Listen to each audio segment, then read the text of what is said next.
This moment has been celebrated with the sound of guns. But these guns have been fired in salutation and not in anger. The distant hills will come the glow of fires, but these fires are fires of celebration and not the bivouac of encamped armies around. From the voices of our children have come songs, but these are not songs that are marshaled in air, but songs of praise and gladness for this day, the day of our independence.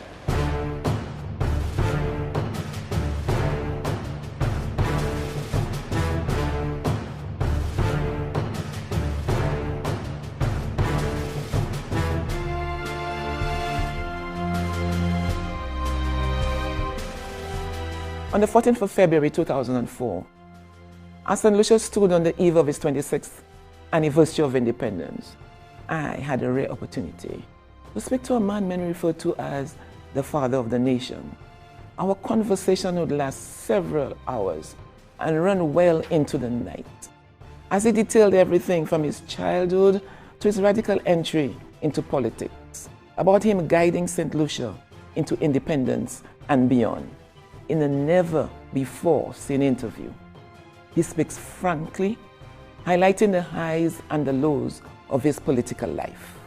And let me tell you, the history of Sir John is the history of the development of St. Lucia. I didn't know I was not a St. Lucian until I entered politics. I always accepted myself as St. Lucian. I was born in Canada. Yes.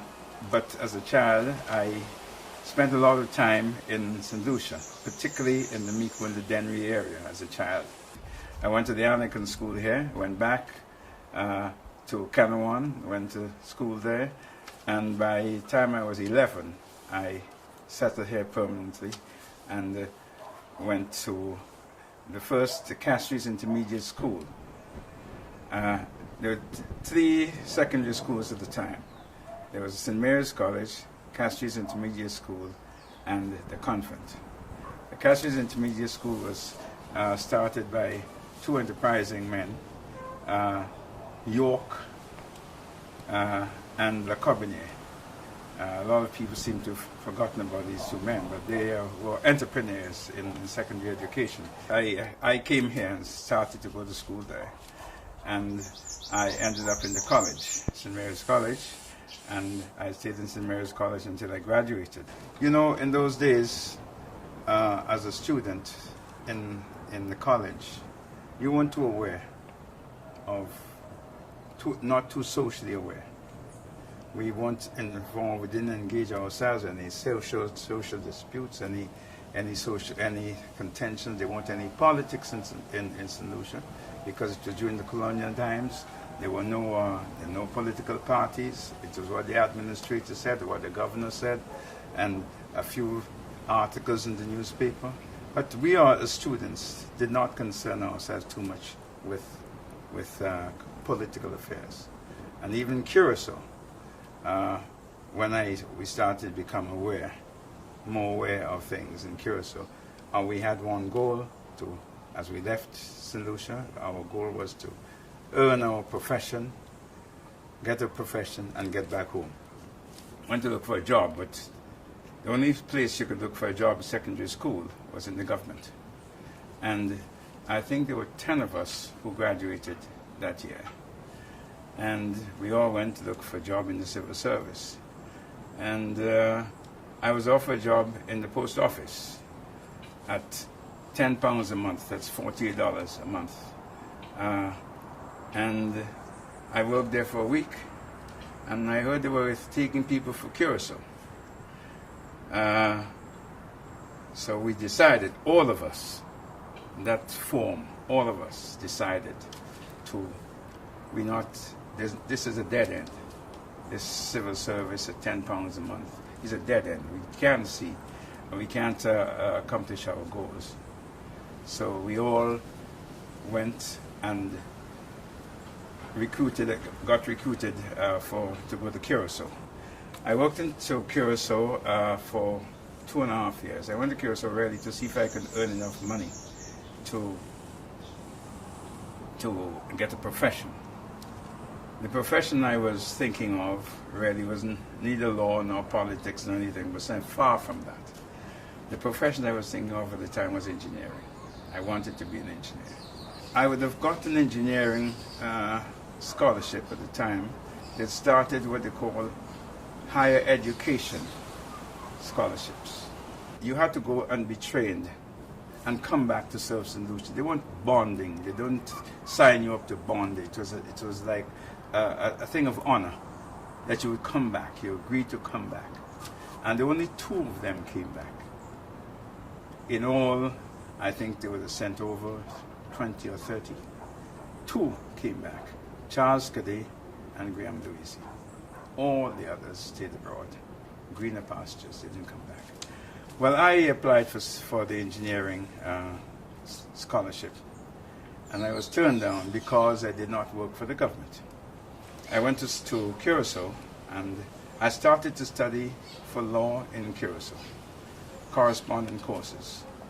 So I got, every fortnight when I get paid, I save a little bit and get the courses, etc. So that when I left Curacao, I came back here, and it was really touch and go whether I would go to study at all. When I got to England, I got there too late for the entrance into London University, as I had applied to go there. So I took the summer and I did my inter-LLB, my first year, externally. And I went off to Wales to do economics. I did economics in Wales. And the university at Wales, it was a very small university. Very good, very intimate, etc., but too nationalistic. It was too close, it was Welsh. The only foreign students you met was a couple of people, probably one from Malaya that I knew, another one from I think the Gambia, and so the British had sent in scholarship, but there was no foreign, I was the only West Indian. And they were about, at least for what they call colonial students, there were probably about 10 of us. So I found that Wales was too confining. Although the courses were very good, the lectures were very good. I did very well there.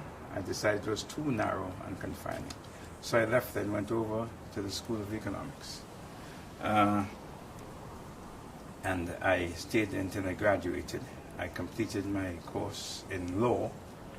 How did I get into politics? Let's get into this. At the time in London, London School of Economics was a ferment. You know, it was really it's stirring up. The big stirring in England itself.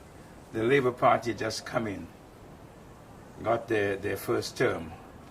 I'm speaking about the British Labour Party, and they were conducting a lot of changes, and it was rather exciting. Then there was the colonial struggle in Africa. You meet people like Nkrumah, and you meet people like Zik, and you meet people like Nehru. All of these people, it was a ferment at the time. It was great colonial struggle, very exciting. A lot of West Indians you met, the great names that come through, you know, and you meet them in the little cellars and in the coffee shops and the smoke rooms, and planning how to change the world. And then, of course, there was the West Indian Students' Union, which was very powerful, very bringing all the West Indians together. And therefore, we really, in those days, it was quite exciting. If you didn't realize what your goal was, you would be sucked into the politics. But of course, my goal was to complete my degree as quickly as possible and to come home. When I came back home, St. Lucia had changed. They had universal adult suffrage. There was elections. There was the parties here. There was the Labour Party, and there was People's Progressive Party. And of course, that was just politics in name, because they had the responsibility but not power. The power still was with the administrator and the government. The poor people, poor fellows who were elected into parliament, the people looked to them to do something which they were completely powerless to do. They had no power. They could just, the legislative council was just a talk shop. So when I came back home, as I said, things had changed. There was a lot of people whom I know, the middle class, they had been destroyed by the fire. And the fire was a great equalizer. People who were living in the big houses, etc., found themselves living in the CDC. People who had the big homes were living in barracks. And so the fire was a great social equalizer. So that is this notion I returned to. I came back and started to practice law. And of course, you must have a base.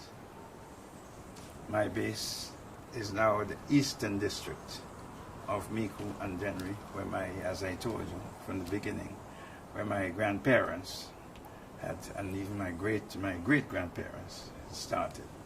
They had established themselves there, they were known there, so I started to practice law there. Then in '54, that there were elections again. There was elections in '51, and now elections every 3 years in '54. The person who was representing the constituency was James Charles, the father of George Charles. So let me come back, getting into politics. As I got interested in that constituency, the people came to me. They were dissatisfied with James Charles. I was then, when I came back home, I joined the Labour Party. And after a couple of years, I was actually secretary of the Labour Party. But in '54, when they had elections, the people came to me and asked me to represent them. A whole contingent of them, and they were pestering me. So I said, okay, I will come. And I told the Labour Party that I was interested in the Dennery seat. And of course I could not get it because James Charles, who was George Charles's father, held the seat. So I decided I was going to run independent. So I ran independent with James Charles, who was the incumbent, Lennox Williams, a farmer who was quite popular, F.G. Charles, they used to call him Guatemala Charles, he was a farmer and a bus driver, and myself, we were 4. And that is the only election I ever fought. I never had any problems with that constituency between '54 and when I left in '96. And that is the only, when the great avalanche came in '97, it was the only one that stood up, the East. These elections I won, and I was independent.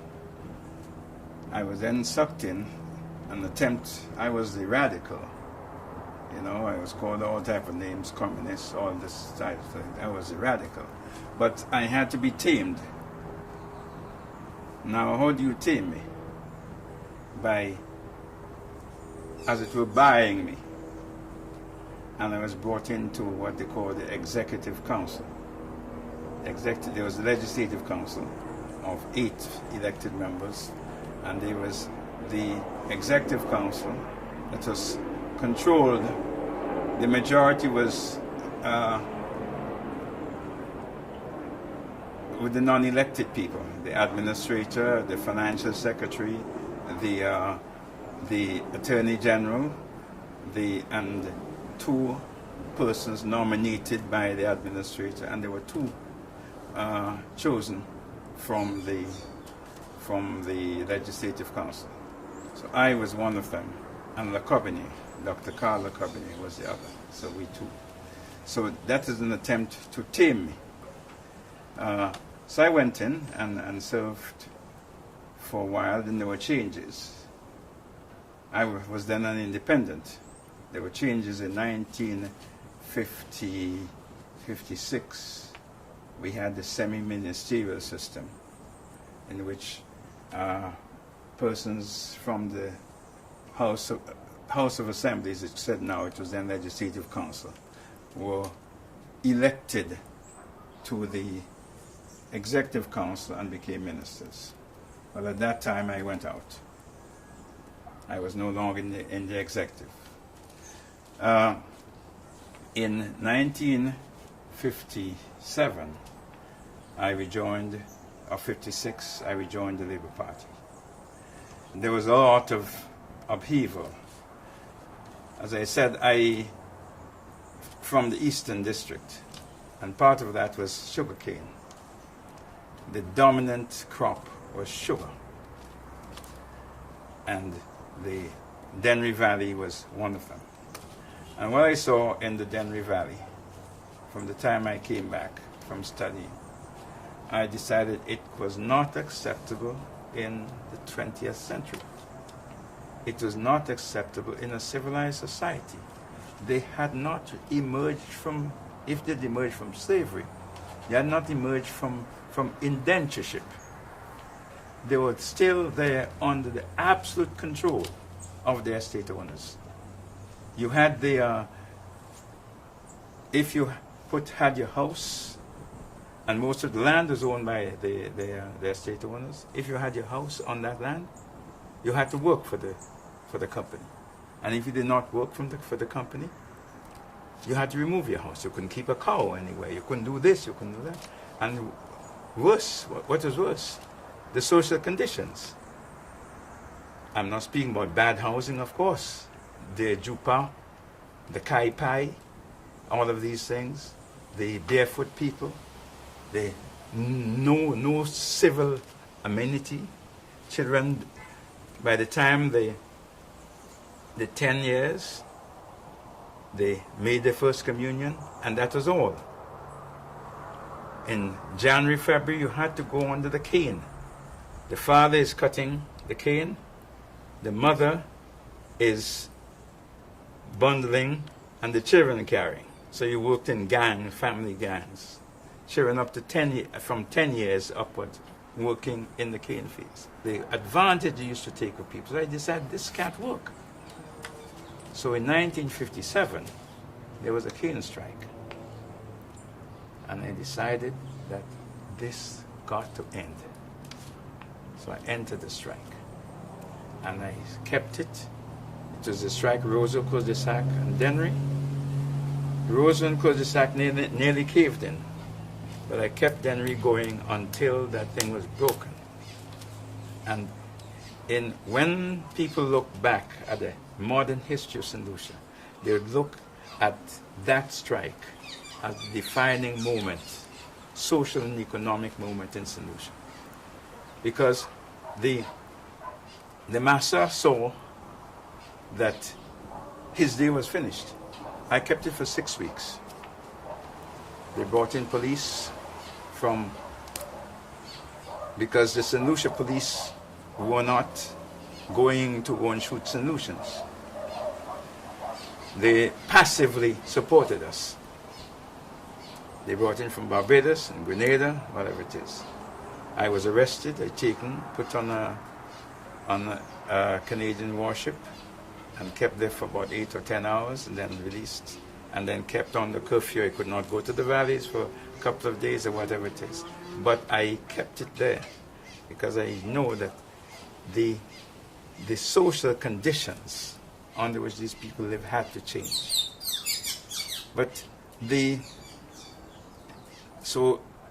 as I said, from that time, the shackles off, because the Cul-de-Sac and Roseau, they gave in and they formed public companies, they sold out shares to the public, etc. but the only estate that was owned by individuals was Denver. The cane factory went on to, it ground that crop in 57. By 58, they started to convert into bananas because cane was finished. To them, there was no future in cane. They started to convert into bananas. And then I got the cane farmers at the time also to convert into bananas. So I gave them an alternative crop.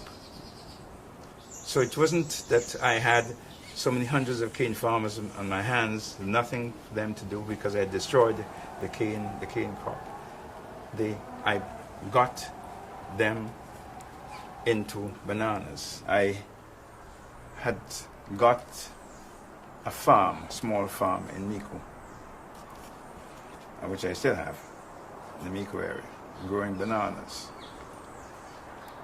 And to encourage people to get into bananas, I went myself. So just to show as an example that I'm in it, and therefore they can go. In 57, there were elections in which the Labour Party won 7 of the 8 seats. We won the whole of the East. We lost Soufriere. Soufriere was the only seat that the Labour Party did not win. Lee McVeigh, he held on to Soufriere's seat. So the Labour Party at the time became dominant in politics. At that time, the new people had been entering into the political field. Besides me, there was Morris Mason, who died quite young. He'd also returned from England, and other people had started coming in and giving some really organizational strength to the Labour Party. Before it was just shouting a few things in the slogans in the market steps. There was no organization, there was nothing at all. We gave it the organizational strength between myself and Morris Mason and those others who had come in. So that in 1957 elections, the Labour Party came and became the dominant power. Between myself and Morris Mason and others within the Caribbean, we started to push for greater constitutional reform, for greater power to be vested in the local representatives. Between 1956 and 1960, the administrator was still the head of the executive. There was no chief minister. In 1960, there was we pushed for constitutional changes, and the British agreed to give constitutional changes. And you had a chief minister. The chief minister then was head of the government. George Charles became the head of the government. In 1961, they had elections again. So you had elections in 54 that I participated in. In 57, in which I participated, and now elections in 61. In the 61 elections, we had the new persons. They extended the number of constituencies from 8 to 10. The Eastern District, as it was called, the Dennery and Mico, was split into 2. I took the Mico side and I brought in Morris Mason into Dennery, and we both won. Again, as I said, other people were coming into the Labour Party. Dr. Vincent Munrose had come in, and he won the Soufriere seat. So the complexion of the Labour Party started to change from the trade union base to more professional people, myself and Morris Mason and Clive Compton and Dr. Munrose and so on.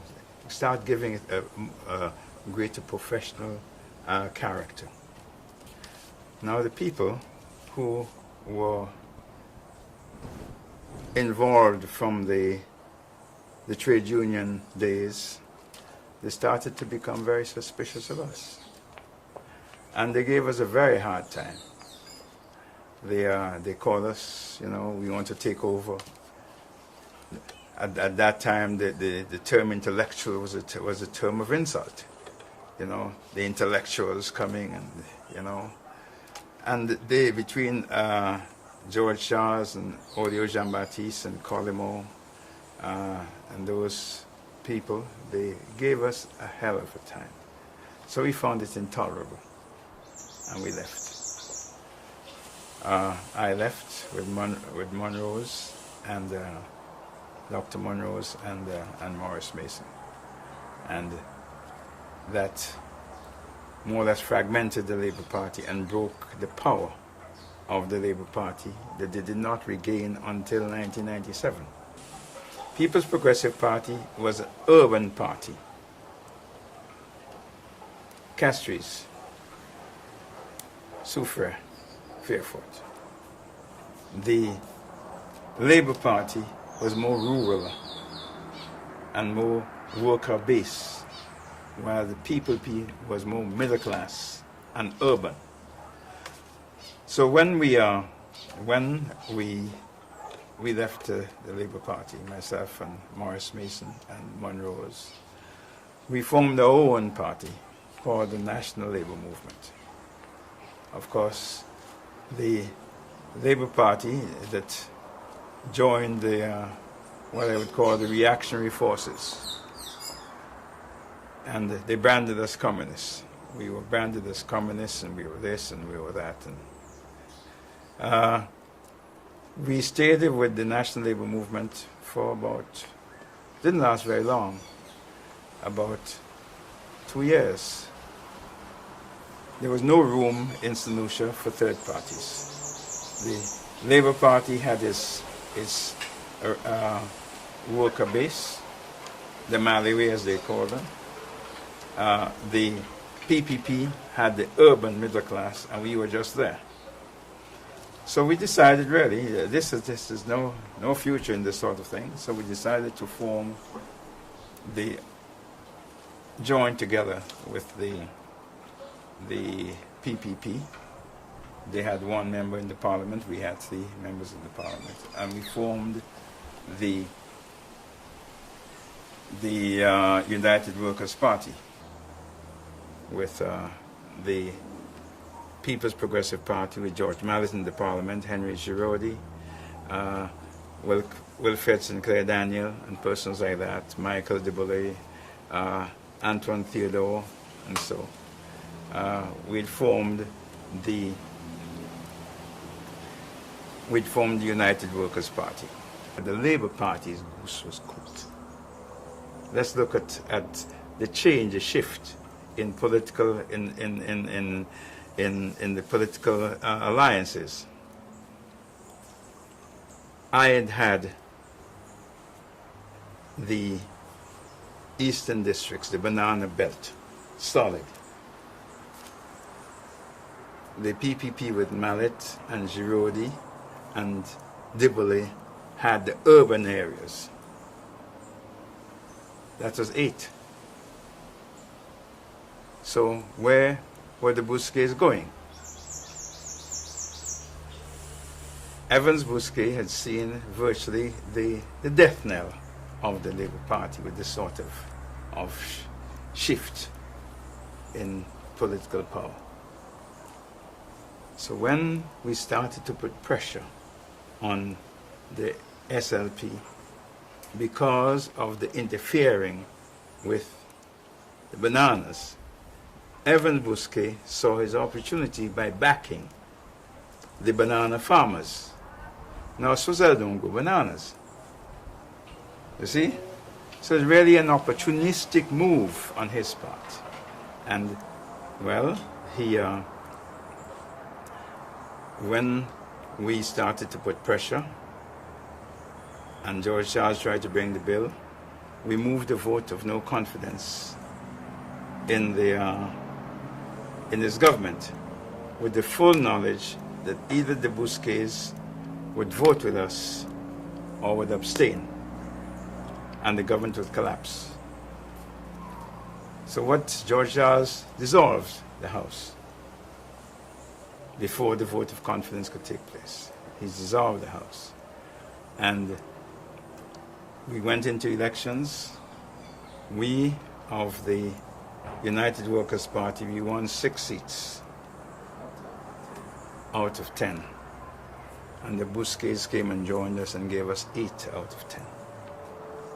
So, as I said, it was the alliance of the urban middle class and the banana farmers that made the shift in politics in St. Lucia, and that remained from 1964 until 1996. Listening to Sir John as he detailed his youth and his entry into politics, I mean, this just fascinated me. I was fascinated by his determination and his vision. It showed he cared very deeply and thought strategically about making the lives of St. Lucians better.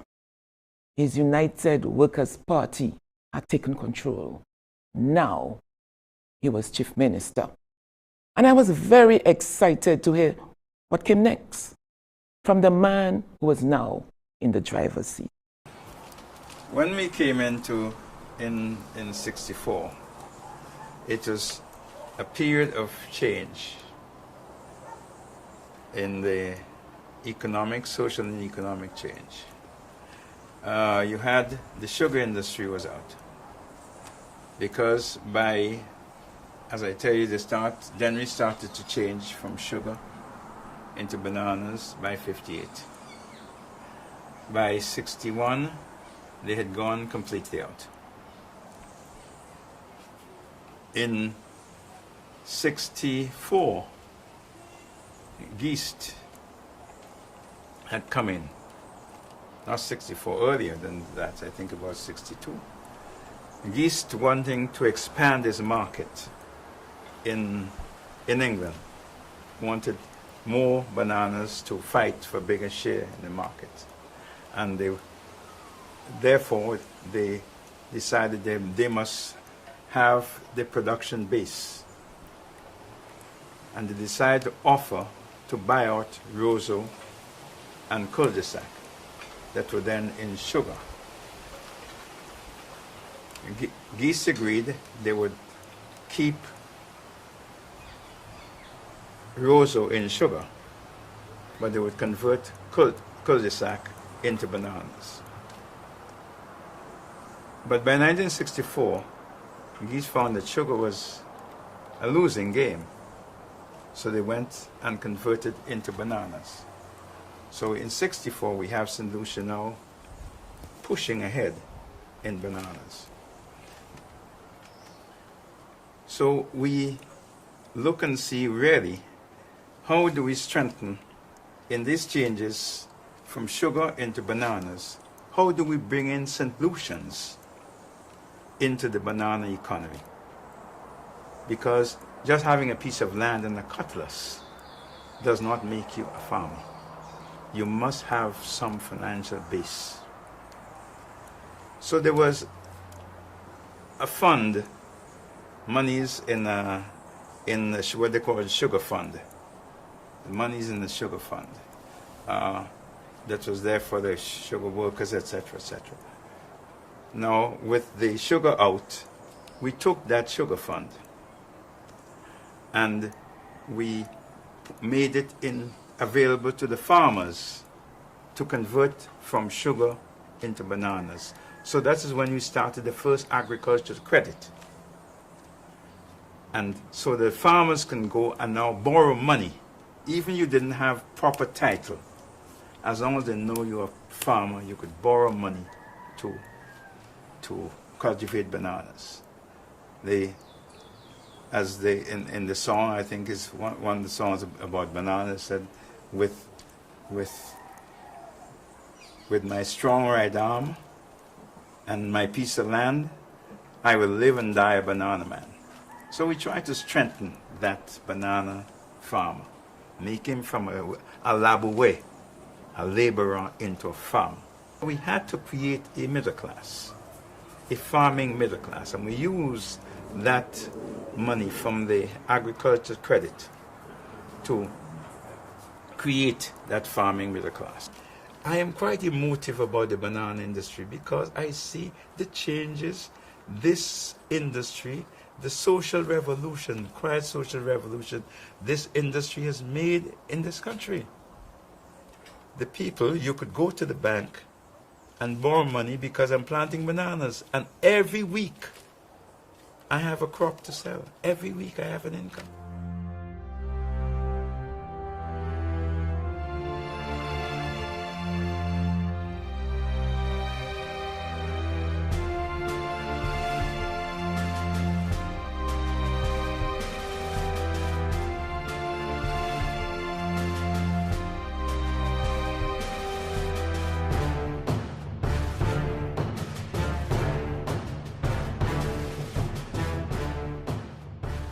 If St. Lucia is to go forward, the people must be educated.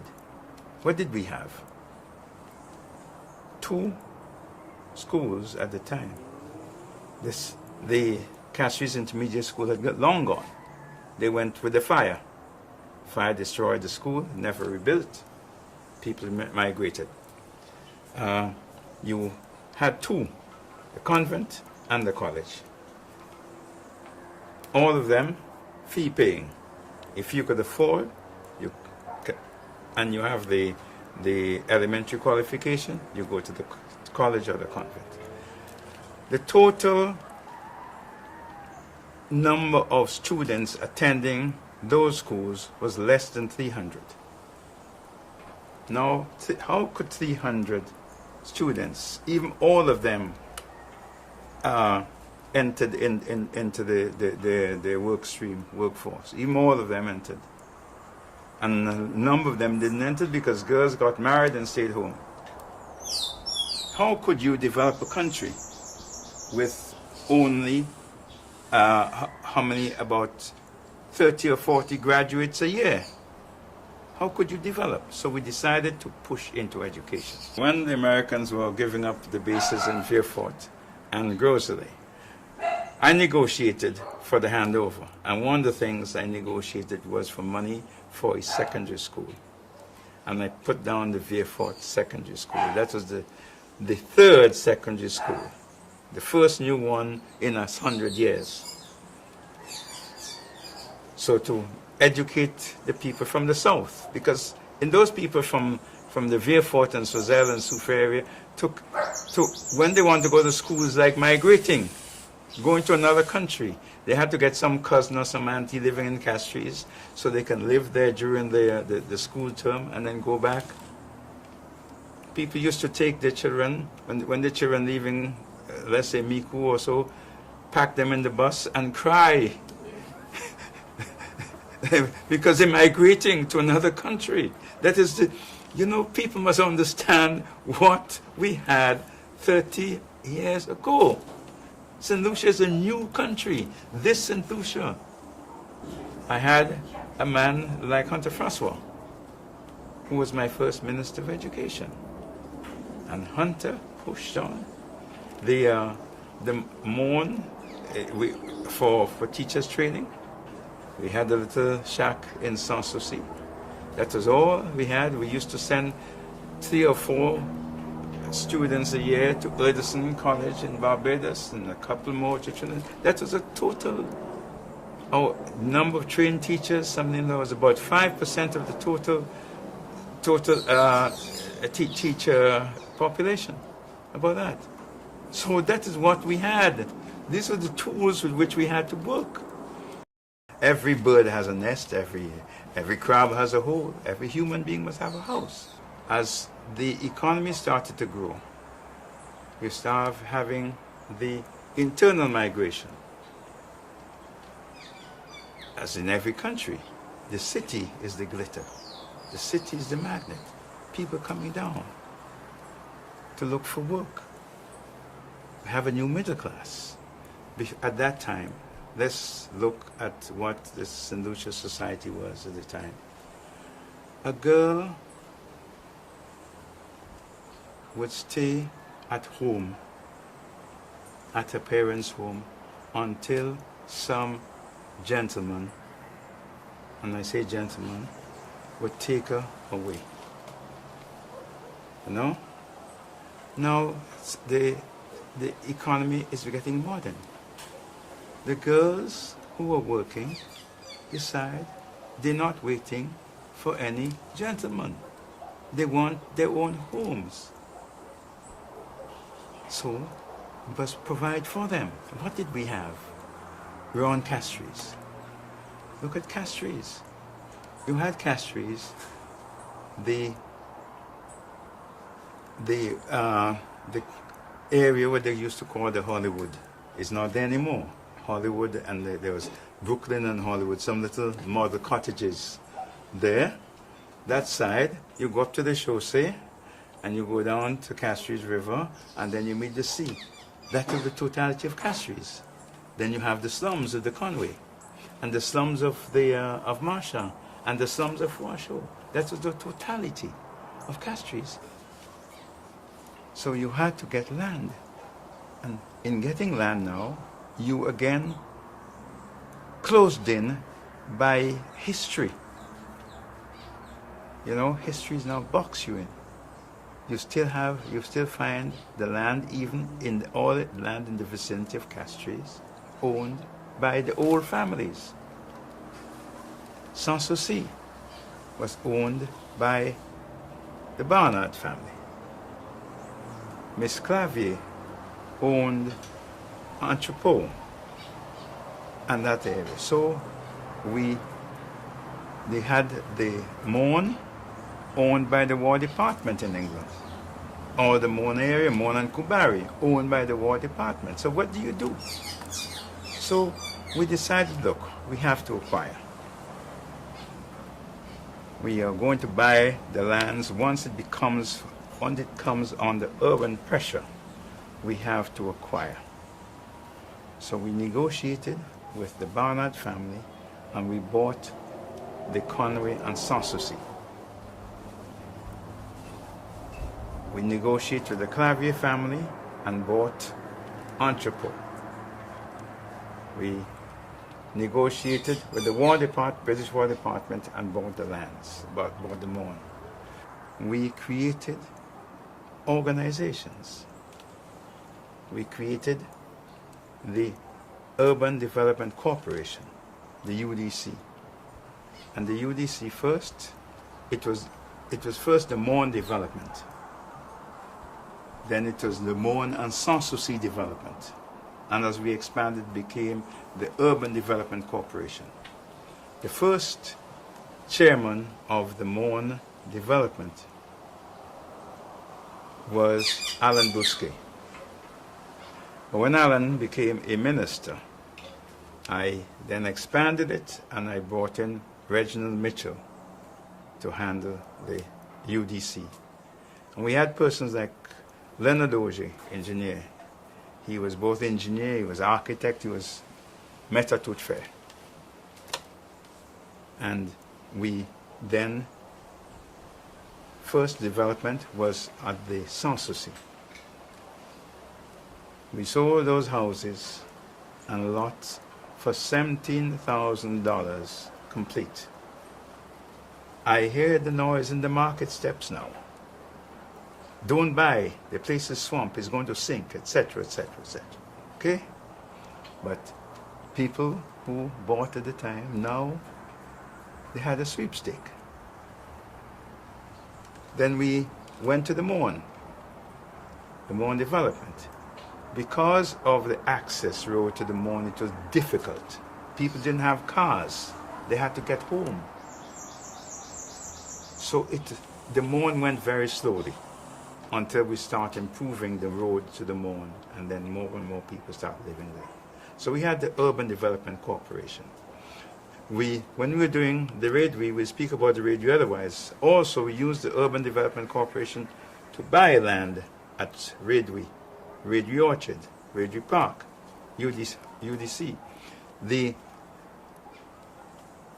people in the eastern area, they wanted lands. What was up at Entrepot? A cocoa estate. So we acquired and built, put the Entrepot development and more people going. So you had to create the blocks, the building blocks, the organizations. So in agriculture, we had the bank. It's not only agriculture. Agriculture is expanded into fishing, to small businesses, etc., until, of course, it's dismantled now. You know, but these things were what they call a piece of social engineering, to change. Use your organization to change society. So we gave now the middle class, the teachers, the nurses, the civil servants, the persons in the banks, give them an opportunity for the first time to own a piece of St. Lucia through the Urban Development Corporation. We also now created the St. Lucia Mortgage Finance Company, so they can go and borrow money from there. We strengthened the cooperative bank, you know, in order to, because cooperative bank was at one time was the only bank that would lend long-term lending. To help. Yes. And particularly the water supply, as it relates to health, because we had the bilharzia situation, and if you want to... Yes, well, if we can talk about health, let me take you back to the beginning. When I started to practice, as I told you, my major practice was in the Eastern District, Dennery. I had to go to Dennery every Thursday, because that was the day for court. Sometimes I used to stay, was not married then, but that is not for the reason why I stayed in Miku. I had my farm up there. Every time I pass on the road, you see probably 2 or 3, 5 persons trekking the road to Dennery, from the Mabuya Valley to Dennery, with plastic flowers and a little box, no bigger than a shoebox, a coffin for a child. So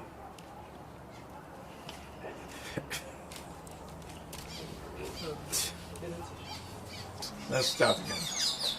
Yeah, as I told you, I used to come from Miku or Dennery. Dennery going up, to Dennery to court. Miku probably coming down. And invariably, you see this little group. The man will have a little box of white rum in his pocket, and he's carrying on his shoulder a little box, the size of a shoebox. The mother running beside him with some plastic flowers.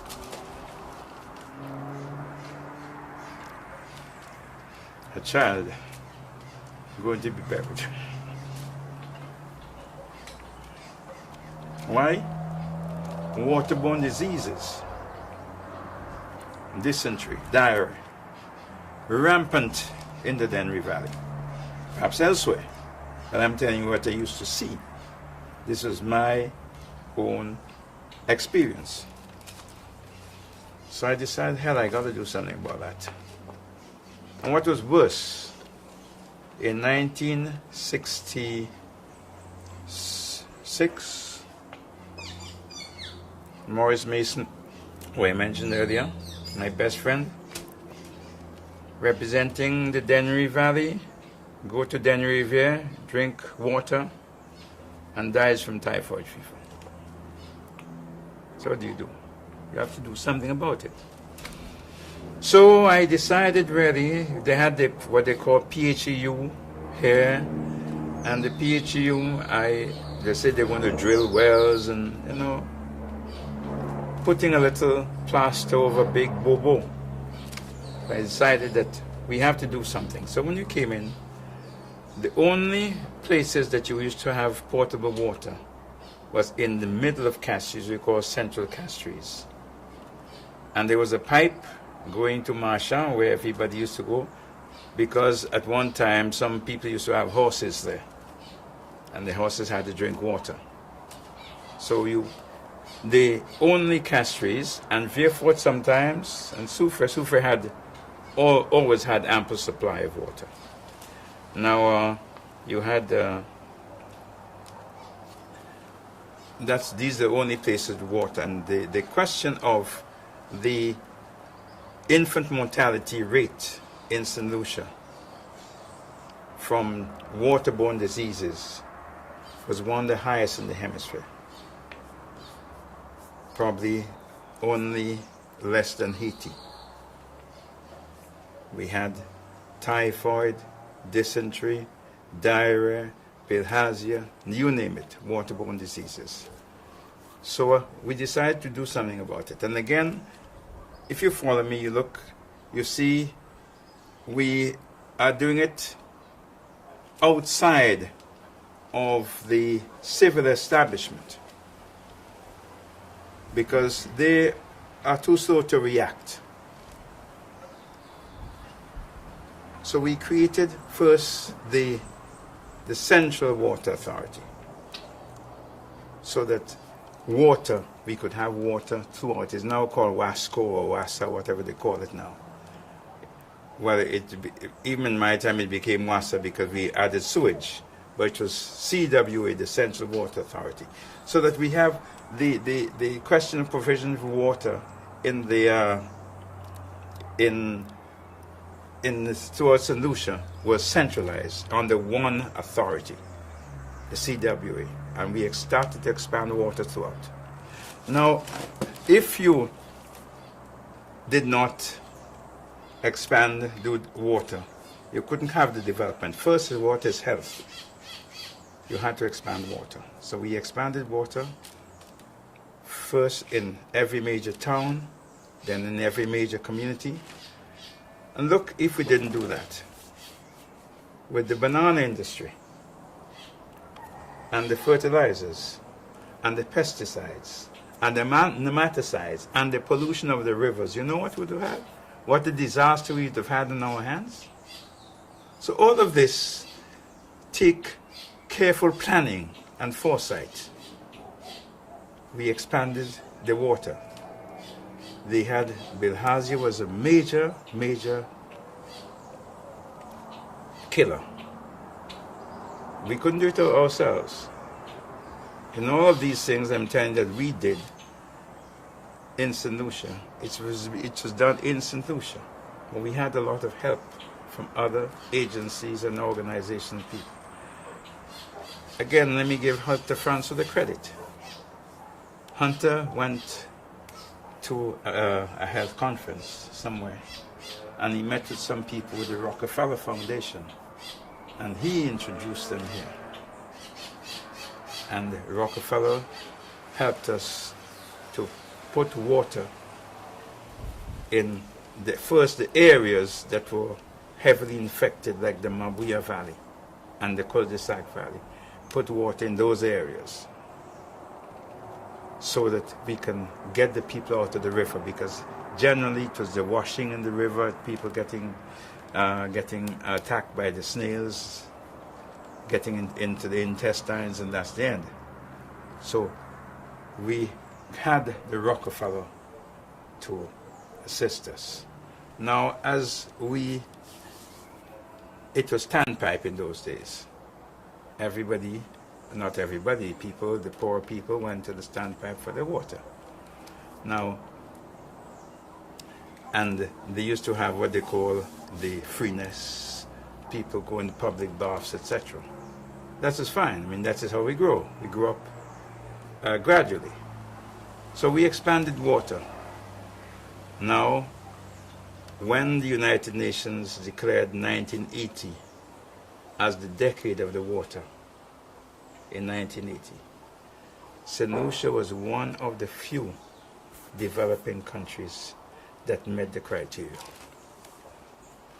because we as I said, we expanded water throughout the countryside, eliminated bilharzia, typhoid fever, you don't hear about it again, dysentery, and St. Lucia now has the infant mortality rate, children who die before they're 3 years. St. Lucia is one of the lowest in the world, 17 per thousand, as the same as the United States or any other developed country. So there we are.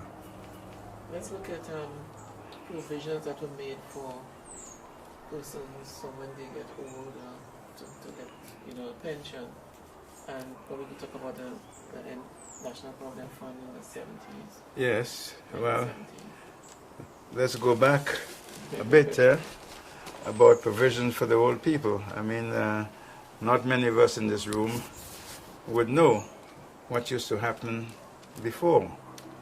They used to have what they call poor houses. My wife's grandfather had one in the chaussee that he used to support. You had others around. The Catholic Church used to support some of this for the really down and out. The Social Security was by the presbytery. You used to see the people lining up there, either by Pappy Clark or by so-and-so, to collect a little sixpence and whatever it is every week. That was it. Now, there was no safety net. With the government, of course, apart from the civil servants, the permanent civil servants, no one has had a pension. In the major countries, they had the Social Security system. In the United States, they brought it out in the 30s by Roosevelt after the great crash. In England didn't have a proper Social Security system until the 1950s. When we came in, we decided really, once the economy is moving and we expanding the employment, want more people in proper jobs, in regular paid jobs, etc.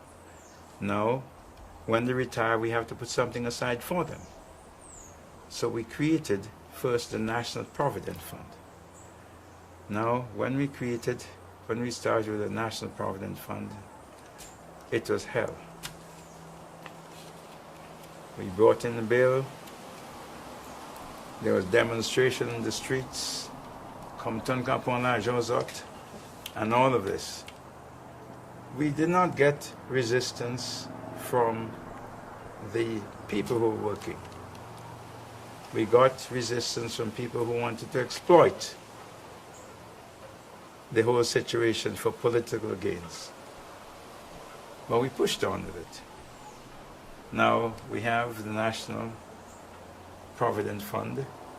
Now the national insurance is expanding into health, and then unemployment, etc., etc. It is the most powerful institution in this country. The national insurance scheme started with $250,000, a grant from the government to set it up. That's all. Now the national insurance scheme probably is worth over $1 billion. I remember when we came in, we had two major international hotels in St. Lucia. Major international. San Antoine and the Villa. Now, in San Antoine had about Mrs. French, you remember her? She was more active in Red Cross than in about 6 rooms.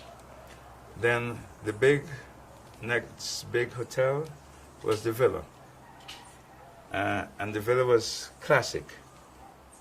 There's one guest who stayed there told me, this is the only hotel where you have salmon for breakfast, salmon for lunch, and salmon for dinner, because the manager of the hotel was Miss Salmon, and she was like she was the custodian of a school for wayward girls, you know. I remember going there with a friend. He'd come in from in one of the boats, and I had to take him to dinner. So I went there, and I didn't have a jacket and tie. And she told me she couldn't serve me dinner there because I was not properly attired. But if I sit just over there, she can give me something to eat. So that was... then we, I think it's 1960, when the Americans handed over.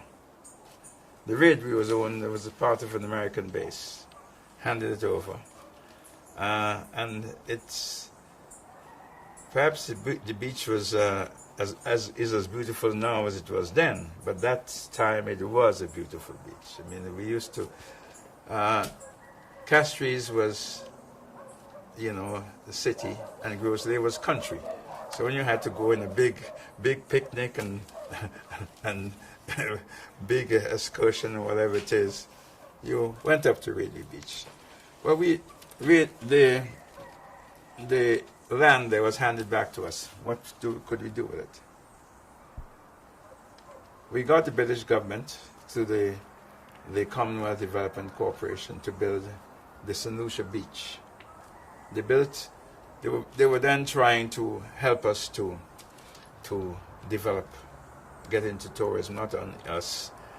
They built the Grenada Beach, the St. Lucia Beach, and one in Antigua, and one in Belize. It was a chain of hotels built by the CDC. Now, we had an agreement, we leased it to a Jamaican entrepreneur. He was a big name in the hotel in Jamaica, Issa. And as one of the conditions that he had the lease of that property was that he should expand to, I think, on the whole beach, 600 rooms.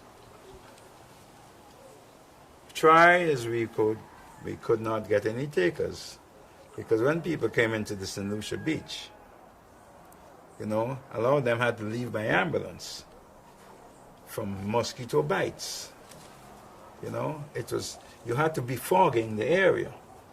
You know, the fogger had to go round and round in the evening to fog the place with mosquitoes. The people in Grosley now, the big industry in Grosley for children after school.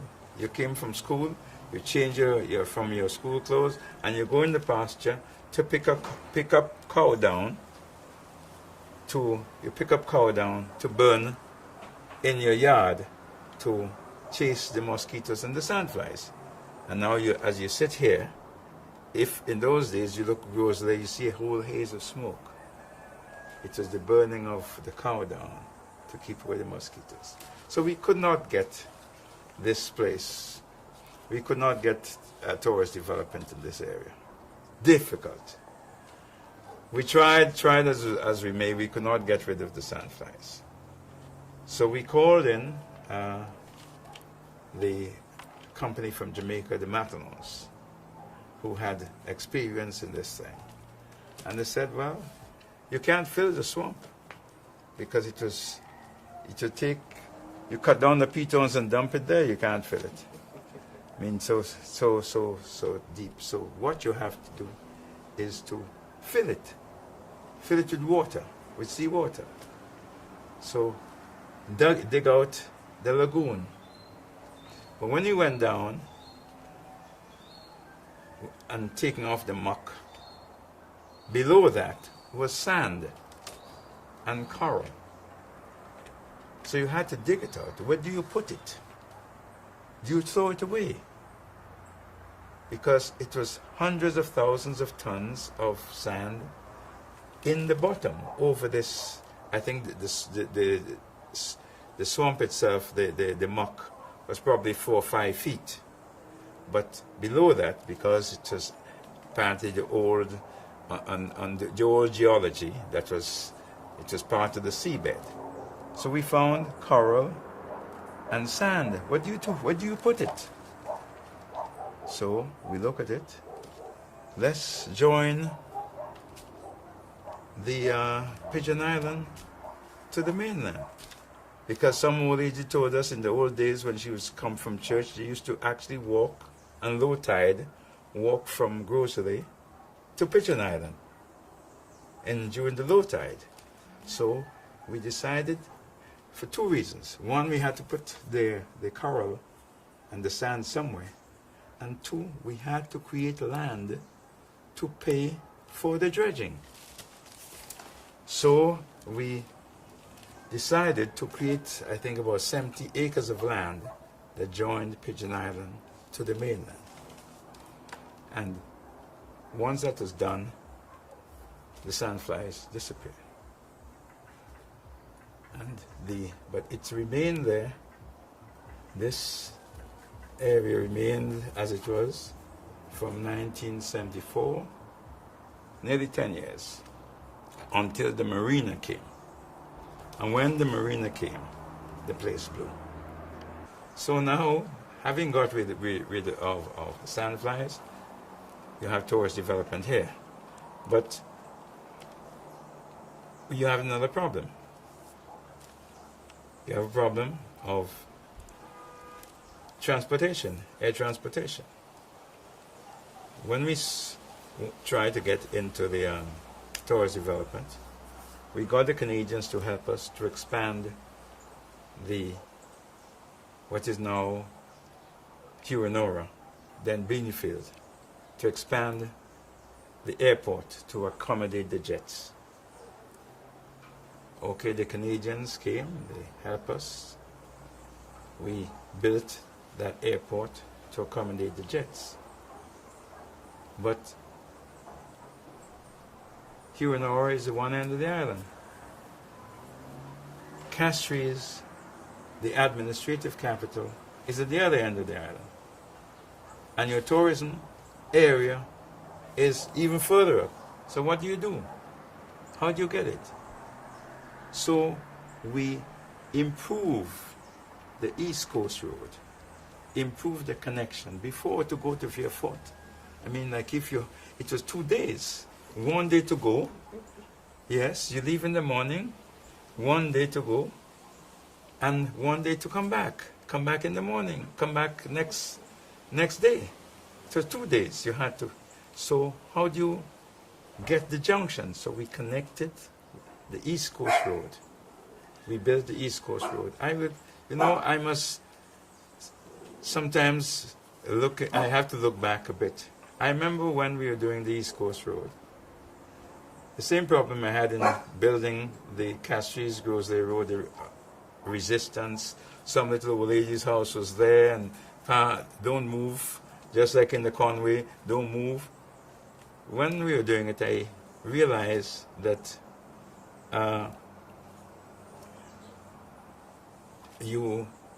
to push a highway through these villages, you're going to get into trouble. You're going to kill people. So I told the consultant, look, we have to bypass every one of these major settlements.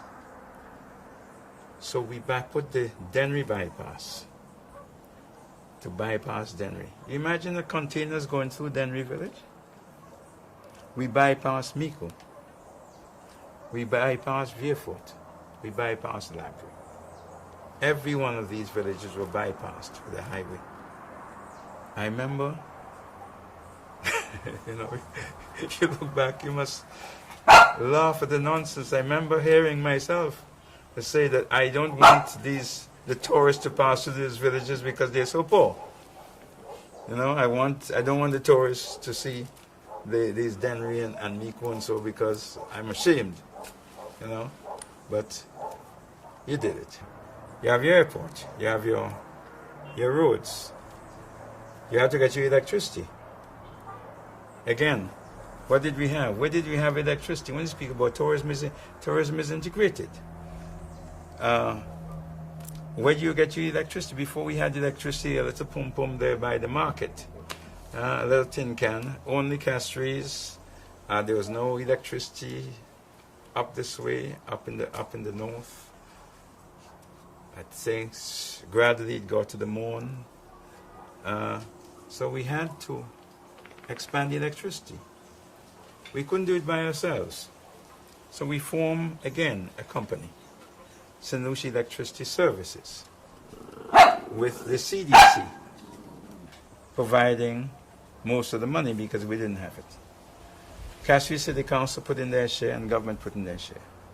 So the Castries Town City Council now is, I don't know how it is now, but used to be when it started, the major shareholders because we valued the land. What we had, the government's part was the little power station we had in Soufrière and the little one old one we had in Vierfort. So we valued that. Castries City Council had more because they had the land and they had a bigger infrastructure, etc. So they put in theirs, and CDC put in theirs. So Castries City Council was a major player in this one when we formed the St. Lucia Electricity Services. And from that base, we expanded the electricity throughout the island. It was our goal, and now it has been achieved. Before, you used to have the 10 o'clock shift. I don't know if any of you remember. When they used to blow at 9 o'clock or 10 o'clock, they used to blow a whistle on the power station in Castries. Used to blow a horn. And at that time, your sewage parade started.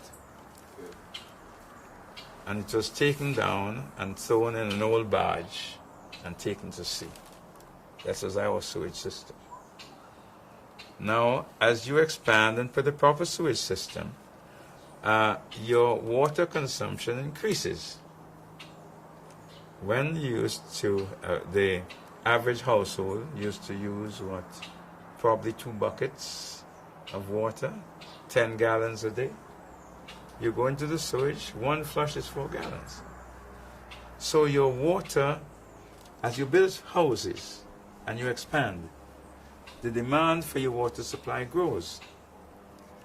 So we, having done, we did the rural areas, etc. Let's take the Castries in the north. It was not enough. If you want to speak about your tourist development, and you want to speak about your tourism development, then you have to have your basics. You bring the people here by your airport, you transport them by your roads, you bring them in your hotels, you give them electricity, they must have a bath. So all of this thing is completely integrated. So I saw that we were going to run out of water. In 1976, I realized that in spite of all my efforts, we were going to run out of water. So I went first to the Venezuelans for a study, then to the Canadians, then to the World Bank. And the Canadians took the lead. They gave us 50 million EC dollars as a grant, and they helped us to get the rest of the money from the World Bank to put down the Roseau Dam. The Roseau Dam can provide water for the whole of the Castries Basin for the next 50 years in growth. You know, I started off with coming back from England and opposition to colonialism, and the countries must be independent. When we talk about independence in those days, we didn't speak about St. Lucia as an independent country. We spoke about St. Lucia within the Caribbean Federation. That was the big talk, federation. Federation failed. Then we tried with the associated states, as they call them, hoping to get them closer together. We couldn't get that.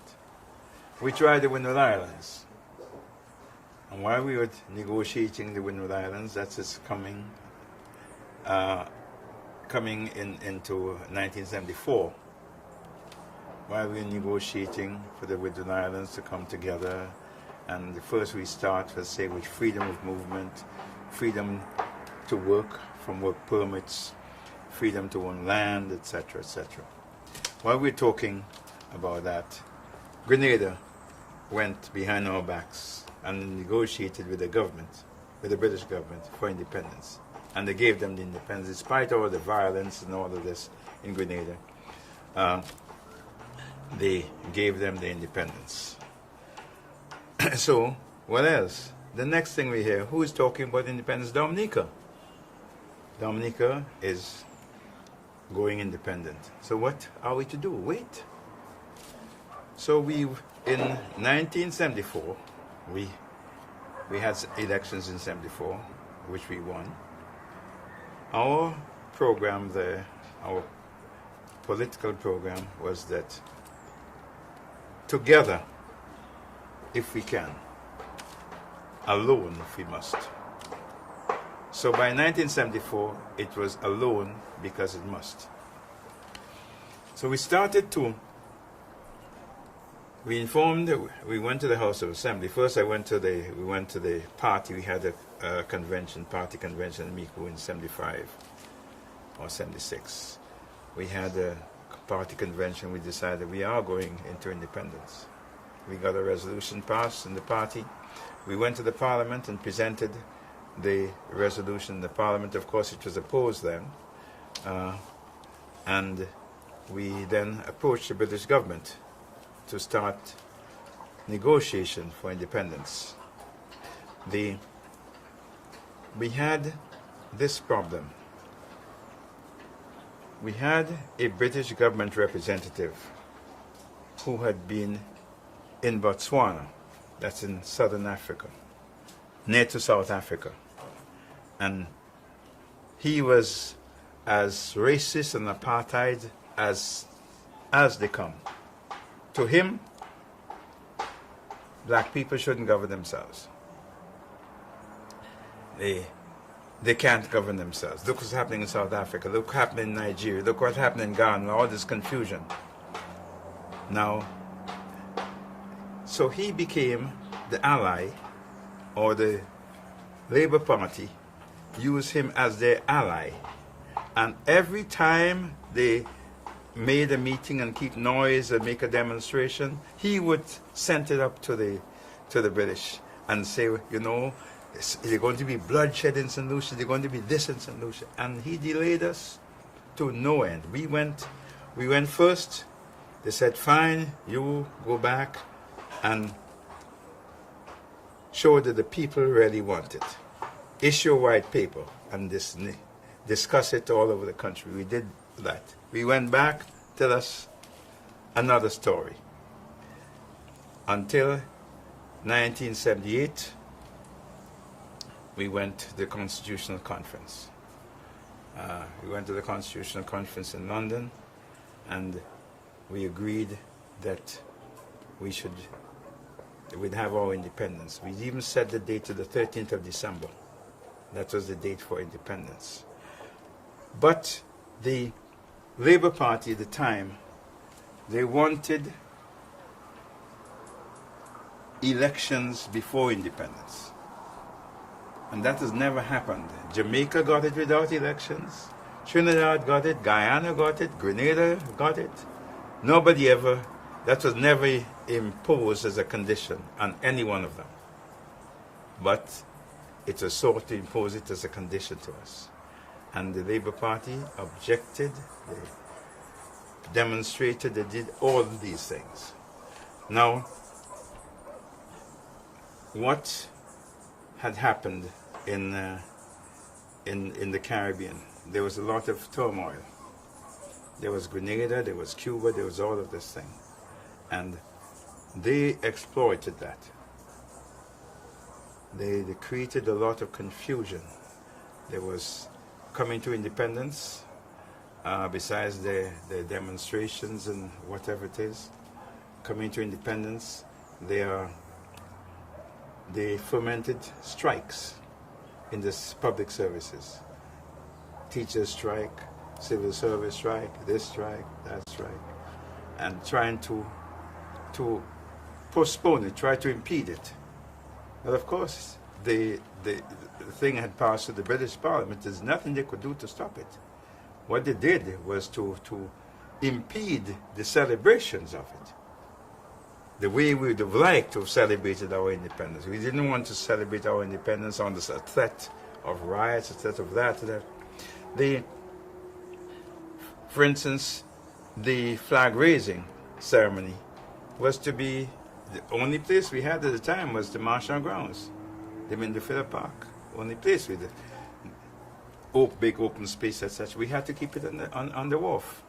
Why did we keep it on the wharf? Because of security reasons. The British will not allow Princess Alexandra, who was the royal representative, to drive through the Marshall Road, lest she be ambushed, etc., etc. It's that type of fear. Not us, because we know that was nonsense. We would never do this. That's not St. Lucia. But that British government representative had instilled, had pushed in the minds of the British, there were going to be riots, etc., etc. So we had it low-keyed. Many people didn't have it as we would like to have had it. Instead of having the big celebration for independence was ready, the carnival that followed it. Because it was a few days after, Carnival was a few days after independence. We had a hell of a time. But for those times, it's really frightening because of the threats that existed at the time, that there were going to be disruption, there was going to be this, going to be that. The customs and strike, we couldn't get people in. We had to send some people down there to take over from the customs, that their people get their baggage through. A lot of difficulties. It humiliated us. St. Lucians, it humiliated us.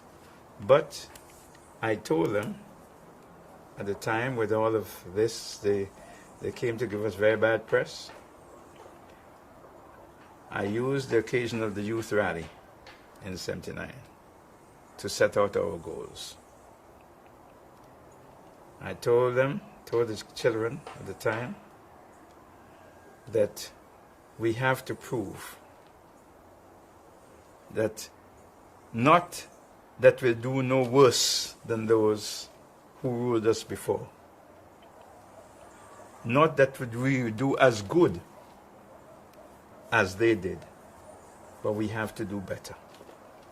And that is what I set out to do better, to give St. Lucians an opportunity that they did not have under the past regimes. Let's look at what happened, maybe just briefly, after elections. After which? 79. 79. 79, where you lost the elections. And I'm just wondering whether it's all this agitation, all of this that caused... We didn't lose the elections. I never accepted we lose. The elections were hijacked. There was a hijacking. You know, all the threats. If you look and see the number of people who voted, it was one of the lowest. I think it was just over 55 or 60% voted. Thousands of people abstained because they were afraid. They were afraid. We lost the elections. We still, as the UWP, we still got 42% of the votes. We still had a substantial support. Now, you had this infighting within the Labour Party, which caused us a lot of grief. You had the confusion between Louisi and the Louisi faction and the Odlum faction. It is similar to what I had with George Charles and in the 60s. You had a new set of people coming in and getting in conflict with the older regime. And you had this leadership struggle. But what gave this thing greater impetus is what was happening outside. You had in Cuba, you had Castro. Okay? You had in Jamaica, you had Manley. In Guyana, you had Burnham. And in Grenada, you had Bishop. So all of these factors concentrated on the confusion in St. Lucia. You know, when we came into independence, it was in the height of the Cold War. You know, there was Nicaragua, remember. There was Angola. The link between Nicaragua, Angola, and Cuba. Then in a little slighter way, Jamaica with Michael Manley, Guyana. All of these impacted on us. Then you had the new leftists in St. Lucia that were fed from that stream. And they saw an opportunity. I'm speaking, we got pulled into the Cold War. They saw an opportunity of capturing St. Lucia, but using this new leftist element. Now, the person who stood in their way was Lucia. Lucia refused to give in, and he had to be pushed aside. So you had this confusion in St. Lucia, with this leadership struggle between the new left and the old left, new Labour and old Labour, etc. And St. Lucia population got caught up in it. But they weren't really involved. It was a little struggle by a small clique of people. No, it collapsed.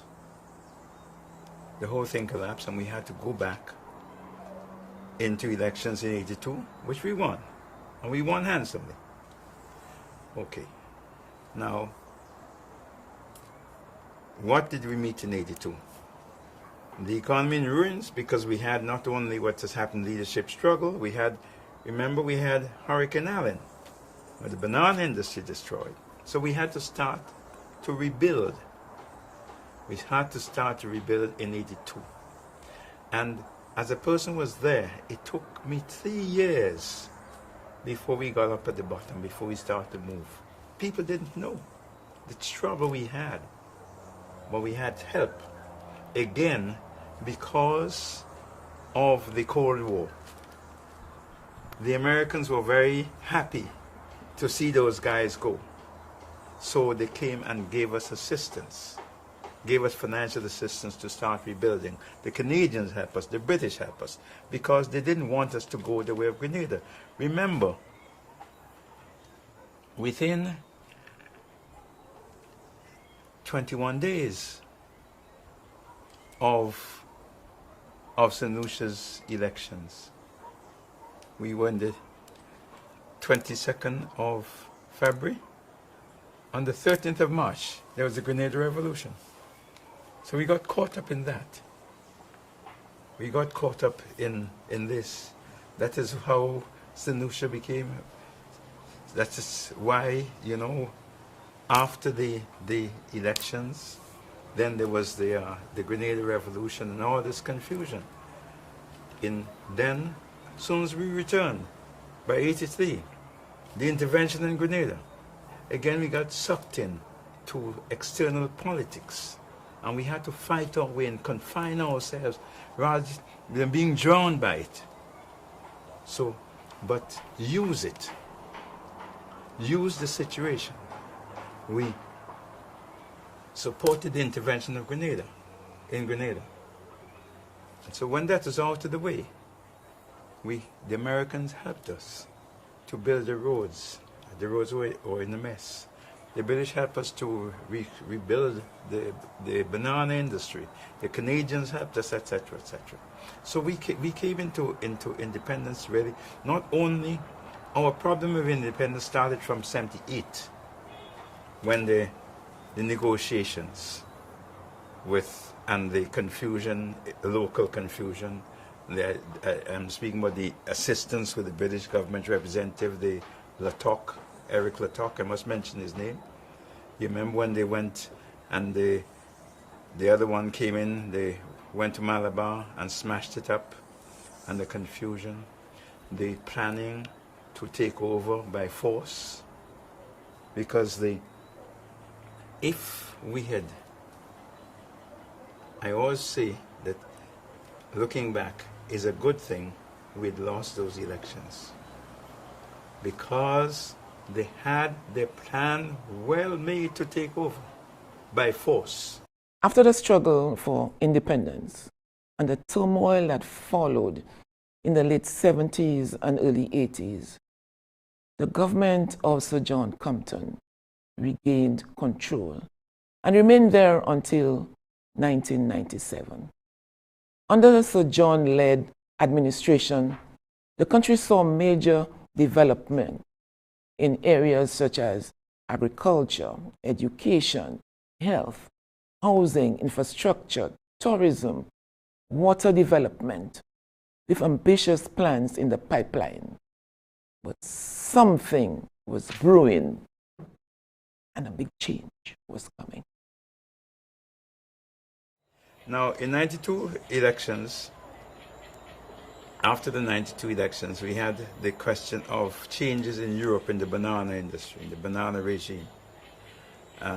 Because in all of these things, bananas impact. In the banana regime, there were changes. And therefore, we had to adjust.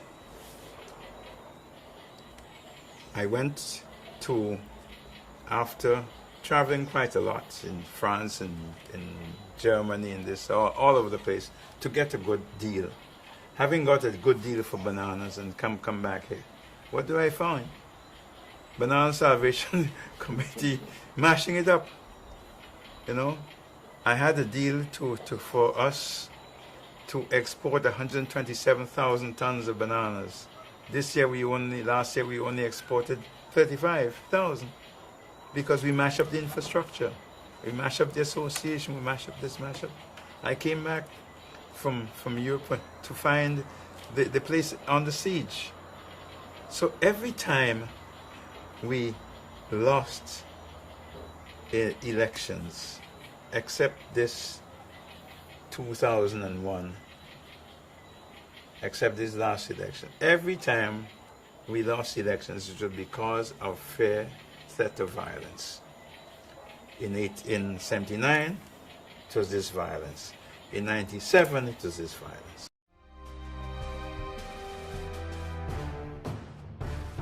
Some significant things that happened in the 80s and 90s in terms of the road network. Oh, the road network. Even in the agricultural areas, yeah. the inner roads there to help the banana. Yes, well, the banana farmers. You tie that there. in with the yes. Yeah, that's significant. Okay. Also, the highway, the tunnel. Yeah, there was a lot of opposition. That's more recent to that. Yeah. Well, let's speak about the internal roads. You know, when we came into office, there was the main road in whatever condition it was, and there were a few roads, some of these things they call extraction tracks. I realized that you could not expand your production and on the backs, the physical backs of your people, by carrying up a load of fertilizer. A bag of fertilizer in those days used to weigh 200 pounds. They had to cut it in two, but they had to trudge it up the hill. You had children during the banana days, because they have to have their parents. During the banana days, the children were not going to school because they had to go and head out bananas. All of these things, it was an impediment to your progress. So we decided whatever money we had, where we could get it, we could beg for it or borrow it or whatever it is, we had to put a road system.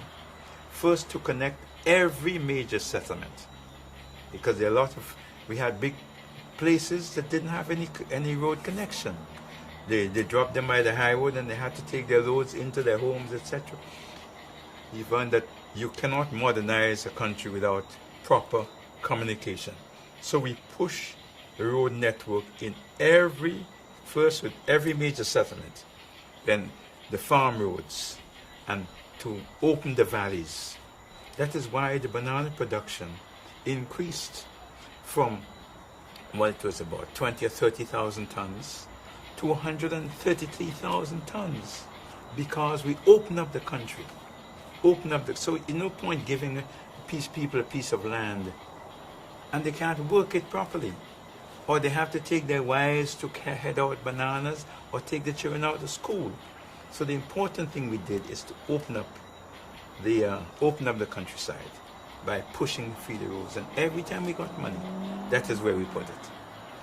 Then you spoke about the tunnel. Yeah. Then I said we spoke earlier about getting the important thing of getting connecting the airport to your city, then to your tourist area, then open up your agricultural lands, etc. Now,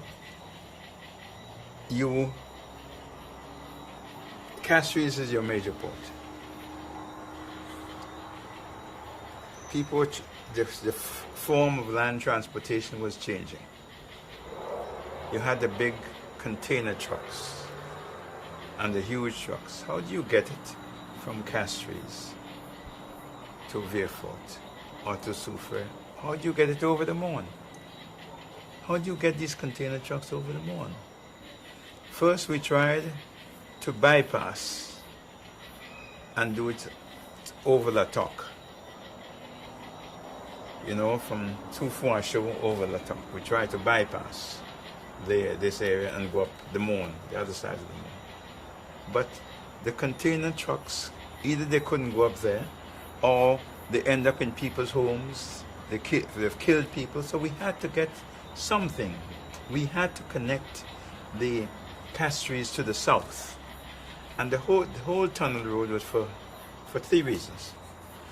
One is to get your heavy vehicles over the Moon. Two was to push Castries to the south. As we did the Castries Grosley Highway, to push Castries to the north. The intention was to push Castries south. Move all your heavy industries, things like cement and lumber and whatever it is, your banana association, your coconut growers association, all of these, push them in the valley. Your warehousing, have Castries, Port Castries, to deal only with lighter cargo, uncontainerized cargo, and tourism, the tourist ships. So you have Castries as really a commercial port, an open cul-de-sac, port cul-de-sac, which had already been dredged to 60 feet in depth, dredged to take the big ships. You put another port, Castries, to deal with the heavier things, like your lumber and your cement and your fertilizers and your containerized cargo, and push. So rather than... So what happened? What? What happened? 97 happened.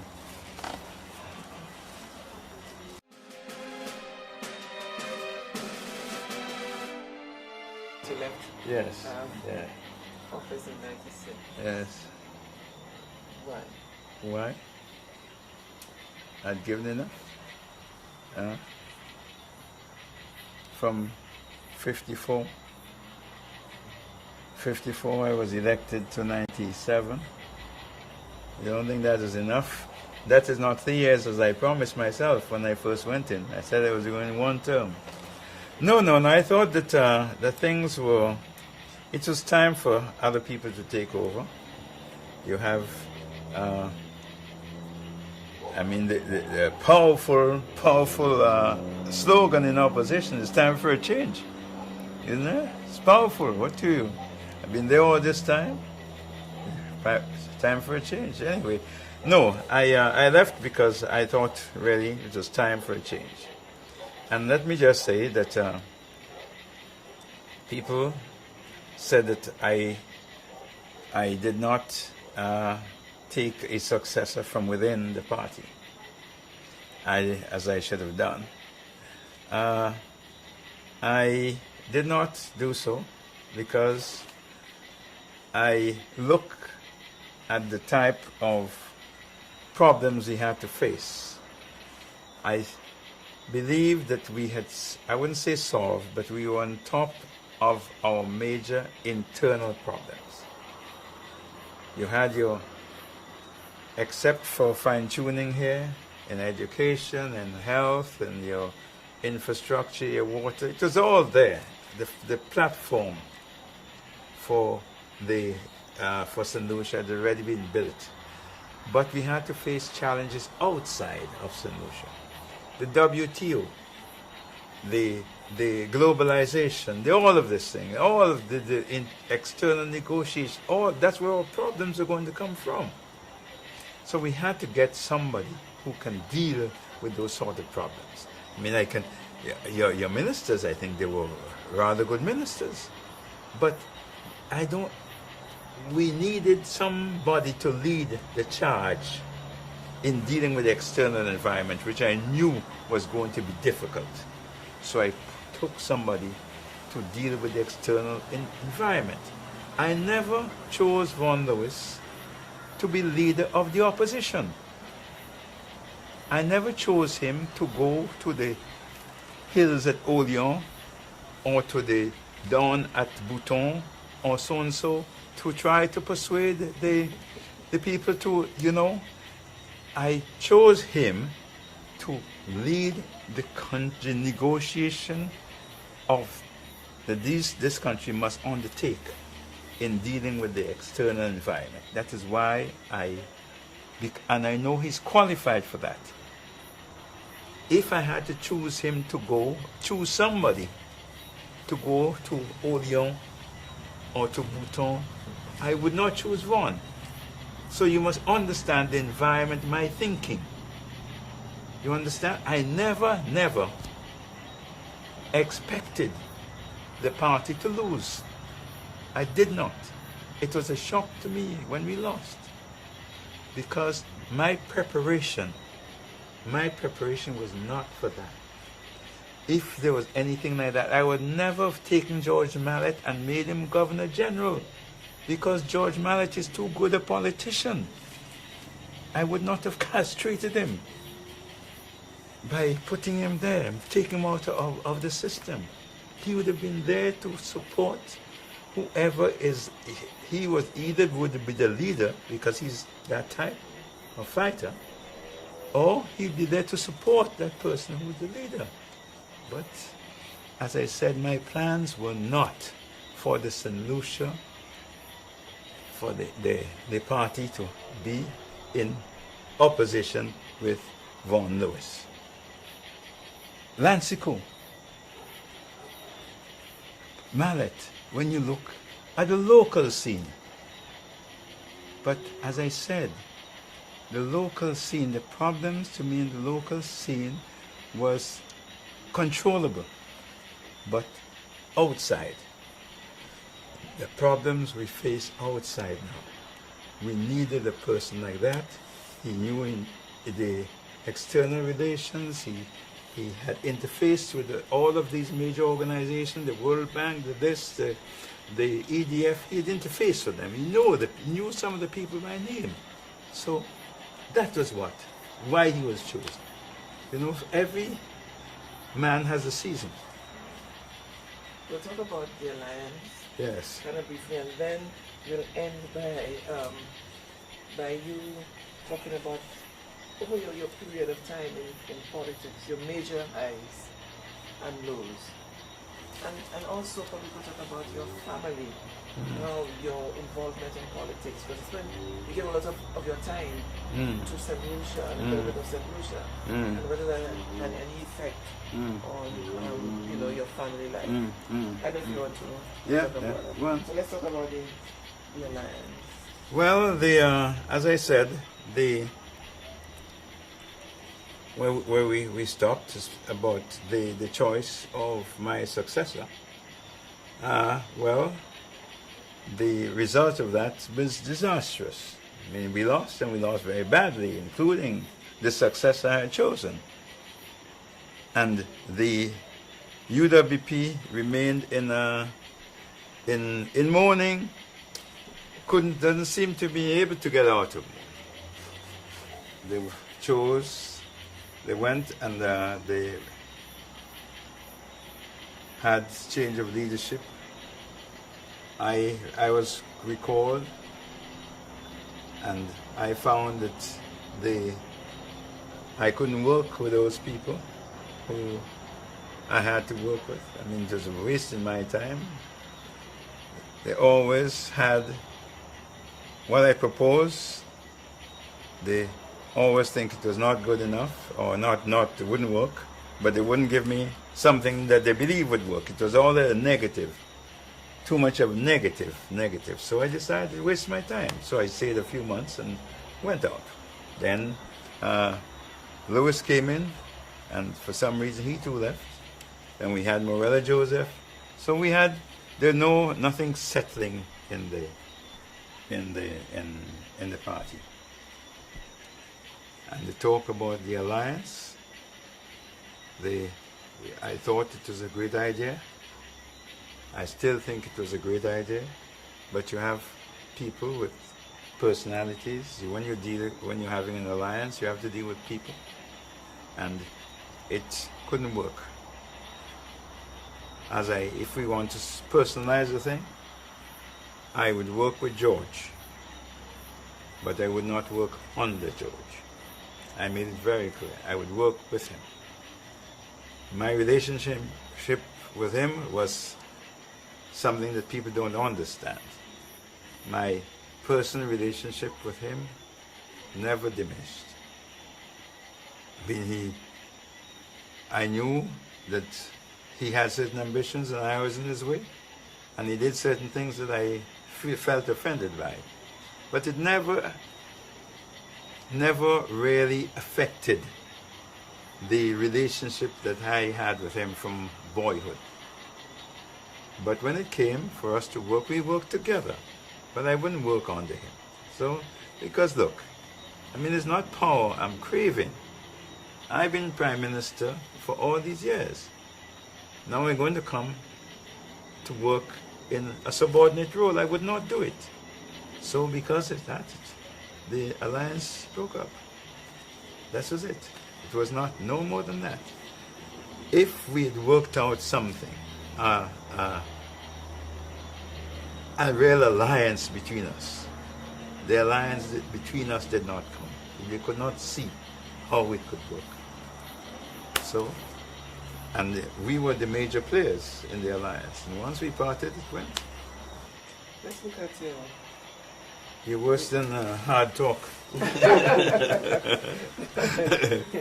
look at your major highs and lows.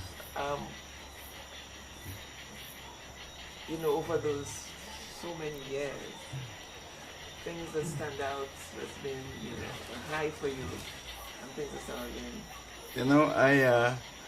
I go to, in politics, I entered politics with two simple philosophies. When I entered, I was in the opposition to the established order. I entered in opposition to the established order. I decided to do what I can to break it. I'm satisfied that I have made changes. Okay?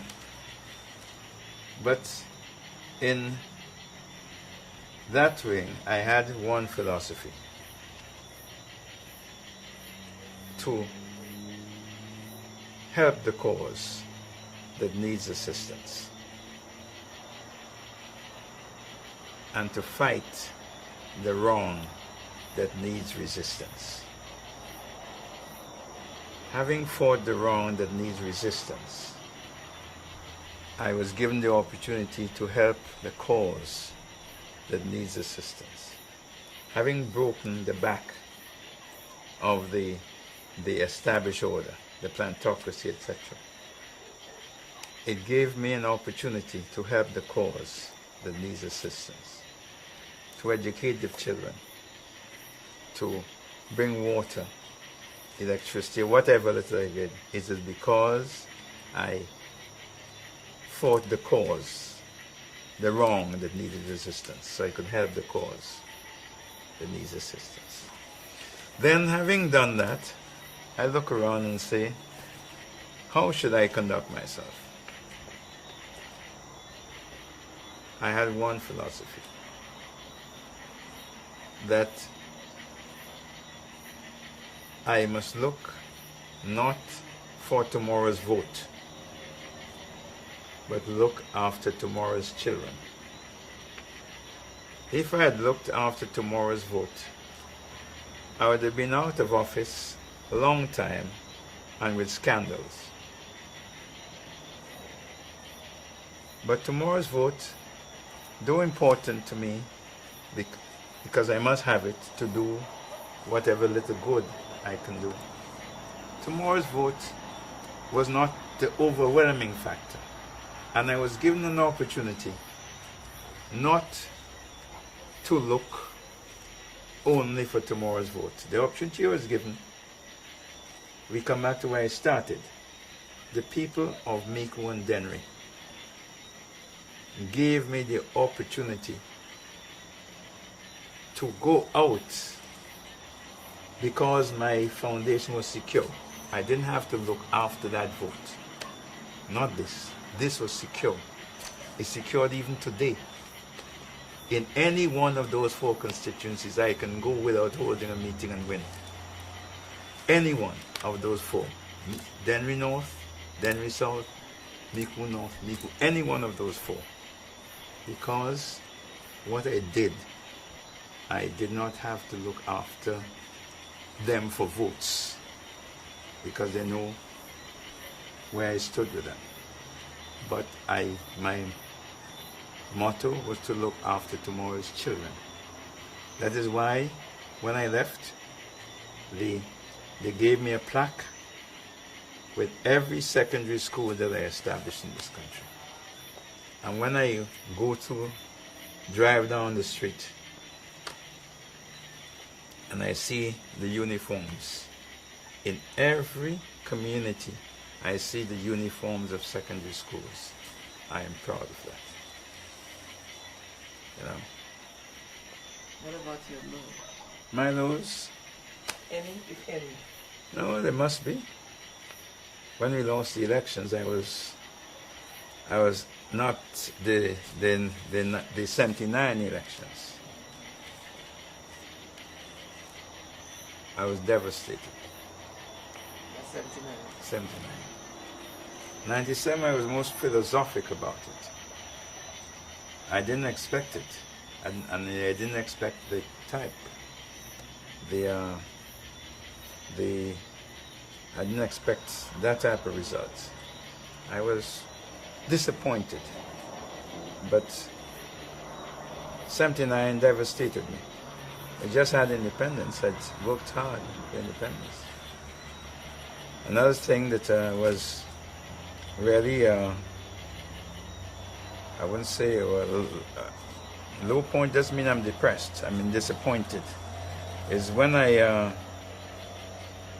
had just come back from the World Bank meeting, having just brought back a package for the banana industry, which it was an extraordinary, looking now, it was an extraordinary achievement to have got us to a quota of 127,000 tons of bananas for export.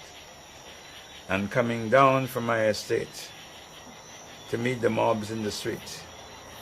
And for them, the same place where I'd in Dennery Valley, same place, to see them shouting for my blood, you know. I felt like, you know, like Christ. I don't mean it in a blasphemous way. I know how Christ would have felt when it was, as he entered Jerusalem, it was Hosanna. And then when they take him, the same mob, without changing their breath, crucify him. So, you come back and you look back at these things. You have to, in public life, you have to be philosophical, and you have to look back at history and to see it has all happened before. It's all happened to somebody before, and it's happened to somebody after you. So it's part of the price that you pay to be in public life. So it is, what do you do? I mean, they shout, crucify him. Now I pass the same crowd, Daddy John, give me a lift. Same crowd. What you do? Go home and cry? No. Do what, you know, do what you have to do. Do what you've been brought up to do, to serve. And you have no regrets, that's all. No regrets. I have no regrets. No regrets. I was asked a question, and without you asking me, if I had to do it again, if I would do it. Yes, but if I did it, I would listen more to myself. Because I have been betrayed. I've been betrayed. I'm not, when I speak about betrayed, people is not, well, betrayed for, let me see, not for, I think for personal things, but not by, I'm not speaking about my colleagues in politics, etc. People have really got my confidence and used it to obstruct me in doing what I think I ought to be doing. A number of people in this society have really obstructed what I'm going to do. I better be more specific than that. A number of senior people in the civil service whom I depended on, and whom I knew of their loyalties. But you vote as you like. But I don't expect you. I don't expect anybody. And when I say anybody, I don't expect a person who is in a certain position to really pretend to be what you're not, just in order to obstruct and betray. You know? And a number of things I should have done, or could have done, I did not do because I didn't listen to myself. I didn't listen to myself. I decided and I back away. It was a big Castries redevelopment plan, which was to expand Castries, make Castries, we speak about tourism, make Castries a major entrepot like St. Martin, because we have the harbor. With all the tourist ships, the tourists come here, they leave nothing. They go to St. Martin and spend their money. My whole idea was to use Castries for tourists, shopping, and for the light, smaller ships, etc. Your major things, put everything in cul-de-sac. I was obstructed there because in one of their little cliques, and it always come back to you, They thought I was in some big deal with some big company, you know, receiving money. So I said, you're not putting my character in line. I said, to hell with you. I'm not going to do it. I leave it alone. But if I'd listened to myself, Castries would be in a even if I was out of power. Castries from the customs right up, coming over, down through Sanssouci, tying up with Point Seraphim. All of that would have been the shops, duty-free, that area, the Bridge Street. That area would have been a duty-free area. Flat 3% or 5% duty on these things, and with tourism. So you tie that in. You tie your shopping and your redevelopment and push all your cargo, your lumber, etc. down into cul-de-sac. But they put my character in line, and I backed away. I had the financing arranged, but I backed away. Because where the people who put my character in line, the same people whom I've been asking for advice. When I say I'd ask for administrative, you know. So these are little disappointments I had that I didn't do. But anyway, life goes on. Did you come back? Me?